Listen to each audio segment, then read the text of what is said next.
നിങ്ങൾ ഷോൾഡർ വേദനയ്ക്ക് എന്തിനും നിങ്ങളൊരു ഷോൾഡർ എക്സ്പെർട്ടിനെ തന്നെ കാണും. നമുക്ക് എല്ലാവർക്കും ഷോൾഡർ പെയിൻ വന്നിട്ടുണ്ടാവും.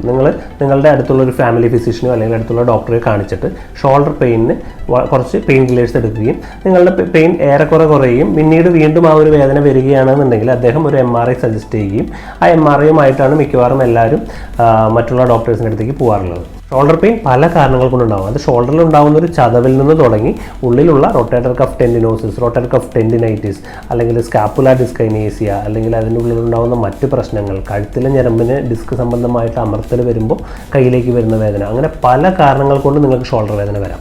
സോ നിങ്ങളുടെ വേദനയ്ക്ക് ഒരു ഷോൾഡർ എക്സ്പെർട്ടിനെ കാണുമ്പോൾ എന്താ സംഭവിക്കുന്നത്? അദ്ദേഹം ഈ പല കാരണങ്ങളിൽ നിന്നും നിങ്ങളുടെ ഉണ്ടായ പ്രശ്നം ആൾ ക്ലിനിക്കലി നിങ്ങളെ ടെസ്റ്റ് ചെയ്യുന്നതിലൂടെ ഓൾമോസ്റ്റ് മനസ്സിലാക്കുകയും അദ്ദേഹം പല എക്സസൈസുകൾ അല്ലെങ്കിൽ നിങ്ങളുടെ ആക്ടിവിറ്റികളിൽ ഉണ്ടാകുന്ന മോഡിഫിക്കേഷൻസ് ചെയ്യാനായിട്ട് നിങ്ങളോട് ആവശ്യപ്പെടുന്നു. അത് ചെയ്യുന്ന വഴി നിങ്ങളുടെ 80 to 90% ഓഫ് ദ ടൈം നിങ്ങളുടെ വേദന പൂർണ്ണമായിട്ടും മാറും. സോ അങ്ങനെ മാറാത്ത ആൾക്കാർക്ക് മാത്രമേ നിങ്ങൾ MRI എടുക്കേണ്ട ആവശ്യമുള്ളൂ. സോ നിങ്ങളുടെ വേദനയ്ക്ക് ഫാസ്റ്റ് ആയിട്ടുള്ളൊരു പരിഹാരം ലഭിക്കുകയും അതേസമയം അൺനെസറി ആയിട്ടുള്ള ഇൻവെസ്റ്റിഗേഷൻസ് എടുക്കുന്നതിൽ നിന്ന് രക്ഷപ്പെടുകയും ചെയ്യാം.